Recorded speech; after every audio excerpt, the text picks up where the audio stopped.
Entonces, la enfermedad celíaca, similar a lo que ocurre con la sífilis, se ha catalogado como otra enfermedad gran simuladora por el espectro de manifestaciones que tiene y el compromiso sistémico de la misma, lo que hace a veces más difícil su diagnóstico. En esta charla vamos a aclarar cómo hacer el diagnóstico. La enfermedad celíaca es una enfermedad mediada inmunológicamente que es catalogada como crónica, que tiene un compromiso sistémico, frecuentemente afecta al intestino delgado, se desencadena por el gluten y ocurre en pacientes con predisposición genética. El gluten es un conjunto de proteínas que son las gliadinas y las glutelinas, que son de pequeño tamaño y están contenidas en el trigo, la cebada, centeno y avena. Dentro del espectro de enfermedades asociadas al gluten encontramos la enfermedad celíaca, la sensibilidad al gluten no celíaca y la alergia al trigo. La enfermedad celíaca tiene una prevalencia mundial del 1 al 2%. Su incidencia viene en aumento no solo porque antes era menos diagnosticada, sino porque se ha visto que ha aumentado la frecuencia de la misma y en Estados Unidos y Europa oscila entre 11,8 a 17,4 por cada 100.000 habitantes. Argelia ha sido catalogado el país con mayor prevalencia, con casi 6% de su población. En el Asia y el Pacífico es muy rara. La relación entre mujeres y hombres es más frecuente en mujeres, con una relación de 1,5 a 1 comparado con los hombres. Hay picos de presentación descritos en mujeres de 40 a 45 años, en los hombres hay dos picos de presentación de 10 a 15 años y a los 30 y 40 años. Hay una población de mayor riesgo en la cual la prevalencia es mayor y es importante tenerla en cuenta para buscar más activamente la enfermedad en estos pacientes. La diabetes tipo 1 tiene una prevalencia, los pacientes con diabetes tipo 1 tienen una prevalencia del 3 al 12% de enfermedad celíaca. Los pacientes con hepatitis autoinmune tienen una prevalencia hasta el 13,5%. Y también es muy importante que pacientes que tienen un familiar en primer grado con enfermedad celíaca tienen hasta el 10% de prevalencia de la enfermedad.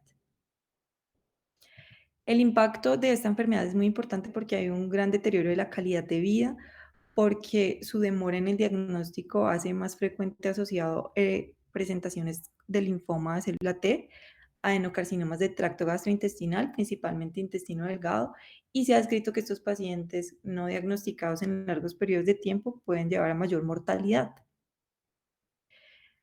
La genética es muy importante y es un factor de riesgo porque 100% de casi 100% de los pacientes que tienen enfermedad celíaca tienen los genes del complejo mayor de histocompatibilidad HLA-DQ1 y HLA-DQB1, que van a codificar proteínas que van a ser presentadoras de antígenos, que son los péptidos del gluten, y todos estos pacientes tienen estos genes.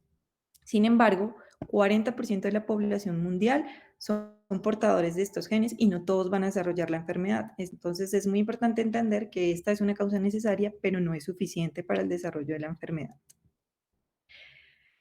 Con respecto a los factores de riesgo ambientales, hay mucha controversia. Parece que pacientes nacidos por cesárea o que tienen introducción del gluten a la dieta tempranamente en los 4 a 12 meses primeros de vida o la cantidad de gluten ingerida en esta edad temprana puede aumentar el riesgo de enfermedad celíaca.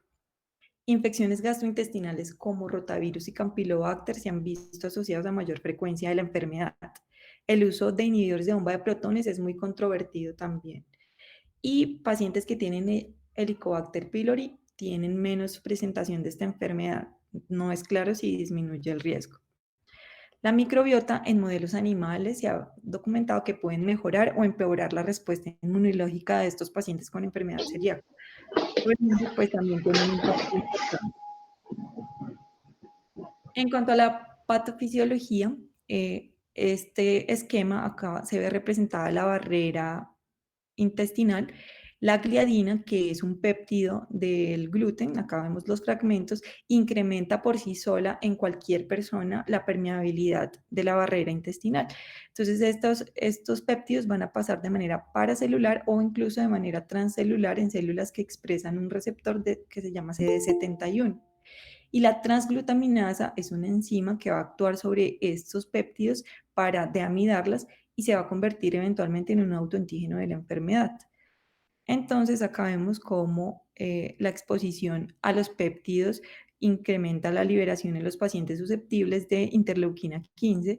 Los fragmentos del gluten van a ser presentados por las células presentadoras de antígeno que en pacientes genéticamente susceptibles con HLA-DQ2 en este caso, pues van a presentar estos fragmentos de amidados por la transglutaminasa que todos tenemos y van a llevar a desencadenar una respuesta inflamatoria a través de los CD4, que finalmente va a llevar a una respuesta TH1, TGLP1 y TH2, que va a inducir a lo largo de la exposición frecuente al gluten una producción de anticuerpos de inmunoglobulina A contra la transglutaminasa e inmunoglobulinas contra los fragmentos del gluten de amidados. La presentación en el tracto gastrointestinal es la presentación clínica. Los pacientes cursan con diarrea hasta en un 35%, estreñimiento 20%, dolor abdominal el 30%. Bloating y pérdida de peso también es un síntoma frecuente en estos pacientes. Sin embargo, el compromiso es sistémico. En el sistema nervioso central, hasta el 22% de los pacientes tienen manifestaciones, siendo la ataxia una de las más características. La dermatitis herpetiforme también es frecuente en estos pacientes y esto se diagnostica con biopsia de piel. Los pacientes tienen trastornos hematológicos, anemia ferropénica hasta el 22% de los casos y tienen compromiso osteomuscular, teniendo síntomas como fatiga, artralgias y osteoporosis hasta el 5% de los pacientes. Se ha descrito un overlap genético con enfermedades autoinmunes que también es importante tener presente al momento del diagnóstico. Pacientes con enfermedades tiroideas autoinmunes, hepatitis autoinmunes y artritis reumatoide también pueden tener más frecuentemente esta enfermedad. Considerando el espectro de presentación clínica, se ha documentado en series de casos que se demoran hasta 13 años en diagnosticar. Es por esto que también se ha llamado la gran simuladora. El diagnóstico, entonces, pues primero se basa en una sospecha clínica. ¿A quién se debe estudiar siempre? A los pacientes que tienen síndromes malabsortivos con pérdida de peso, diarrea o alteraciones en crecimiento en la niñez. Las últimas guías publicadas recientemente, pues en el 2019, son guías europeas y recomiendan más frecuentemente buscar esta enfermedad en pacientes con diabetes tipo 1 o en pacientes que tienen un familiar de primer grado con enfermedad celíaca. Sin embargo, también está recomendada en pacientes con síntomas que persisten, con síntomas gastrointestinales, que tienen fatiga prolongada, que tienen úlceras orales frecuentes, que tienen déficit inexplicado de vitamina B12 o folatos o anemia ferropénica, enfermedad tiroidea autoinmune o síndrome intestino irritable. También en las últimas guías mencionan que es recomendado buscar esta enfermedad en pacientes que tienen elevación de las enzimas hepáticas persistentemente sin otra causa específica. El diagnóstico, una vez se ha hecho la sospecha clínica, se continúa con la serología. Se debe pedir inmunoglobulina A contra la transglutaminasa. Acá la sensibilidad y la especificidad de estos anticuerpos es alta, son de fácil acceso, tienen un menor costo y por su buen rendimiento son la primera línea de diagnóstico. La inmunoglobulina A antiendomicio también tiene una buena sensibilidad y una alta especificidad, pero por su costo y sus dificultades técnicas se recomienda hacer solo para confirmar la enfermedad.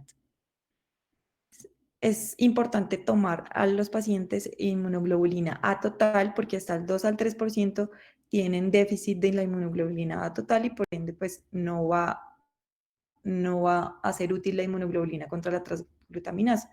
En esos pacientes hay que solicitar inmunoglobulina G contra la transglutaminasa y o inmunoglobulina G contra el péptido de la gliadina diamidado.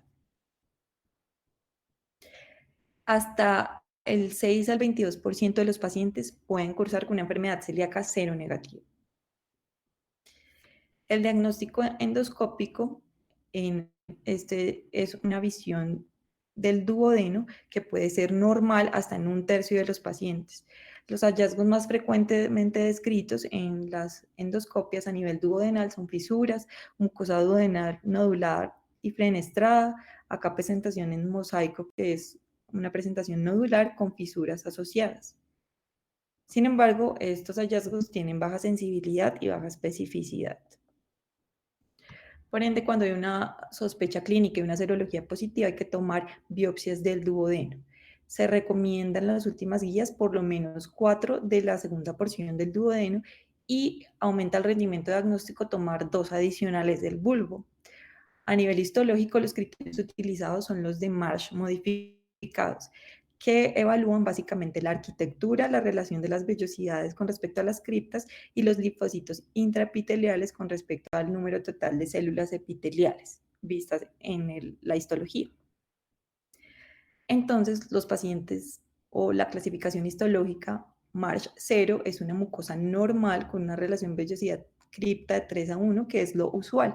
Acá se ve la tinción de hematoxilina eosina y aquí con inmunohistoquímica CD3, que permite captar mejor a los linfocitos intraepiteliales. Marsh 1 es una mucosa con arquitectura normal y con unos linfocitos intraepiteliales de más de 25 por 100 células epiteliales. En estos hallazgos de Marsh 1, pues hay que considerar tener muy presente otras causas que son frecuentes como medicamentos, antiinflamatorios no esteroideos, infecciones que pueden ser por parasitarias o virales, síndrome de intestino irritable e incluso sobrecrecimiento bacteriano. March 2 y 3, pues son más frecuentemente los hallazgos encontrados en enfermedad celíaca confirmada, que son March 2 hiperplasia de criptas con linfocitos intraepiteliales de más de 35 y March 3 que se puede subcatalogar en A, B y C según el grado de severidad de la atrofia de las vellosidades con un mayor número de linfocitos intraepiteliales.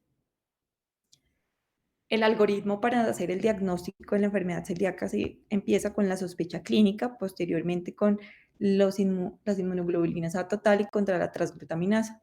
Si estas son positivas, hay que hacer una endoscopia con biopsias duodenales. Si las biopsias son consistentes con enfermedad celíaca, March 1, 2 o 3, se confirma la enfermedad y se inicia el tratamiento con una dieta libre de gluten. Si la biopsia no es consistente con enfermedad celíaca, Marshero, se puede considerar como una potencial enfermedad celíaca y se puede iniciar el tratamiento y evaluar la respuesta. Si los anticuerpos son negativos, disminuye la probabilidad de enfermedad celíaca. En casos en que haya alta sospecha porque haya muchos síntomas, factores de riesgo factores de riesgo, se puede realizar el test de HLA. Si este es positivo, realizar la endoscopia y si esta confirma con Marsh 3 en las biopsias duodenales, se considerará una enfermedad celíaca cero negativa. Si es negativo el test de HLA, se excluye el diagnóstico y hay que buscar diagnósticos diferenciales. El tratamiento es una dieta libre de gluten. Esta dieta generalmente es más costosa, genera más ansiedad en los pacientes y es muy difícil la adherencia a esta dieta. Debe estar indicada y bajo seguimiento por una nutricionista experta en el tema. Se debe evaluar la respuesta con serología, las recomendaciones a los 6 meses y a los 6 meses más del 80% de los pacientes con una dieta estricta libre de gluten van a ser cero negativos. Y la recomendación de evaluar respuesta histológica es al año de haber empezado la dieta libre de gluten. Sin embargo, no todos revierten la atrofia vellosa si ya ha estado instaurada.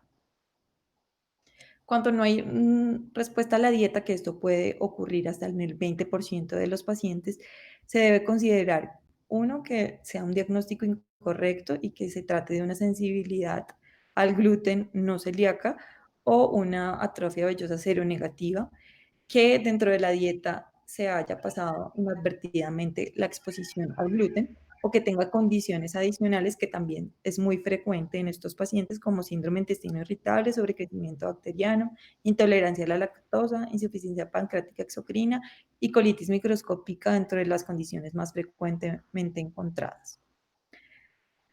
Nuevas terapias contra la enfermedad. Está en estudio vacuna con epitopes del gluten, pero pues esto está todavía en ensayos clínicos, todavía no está desarrollado. Otros medicamentos como la larazotide, que es un péptido que evita el paso de la gliadina, y la glutinasa, que es una enzima están también en estudio. El seguimiento de los pacientes, pues es recomendado la vacuna contra el neumococo. Hay que hacer un hemograma, niveles de vitamina B2 y ácido fólico a manera de seguimiento en los controles. Hay que hacer densitometría ósea al año post tratamiento, sobre todo en pacientes mayores de 55 años, y se debe considerar la endoscopia al año para evaluar la respuesta histológica y también por el mayor riesgo de desarrollar linfoma de estos pacientes. Los mensajes para llevar a casa es que la incidencia y la prevalencia de esta enfermedad viene en aumento, que tiene un compromiso sistémico, que el diagnóstico demora hasta 13 años en algunas series. El tratamiento es dieta libre de gluten, el seguimiento no es tan claro y hay nuevas terapias en estudio. Gracias.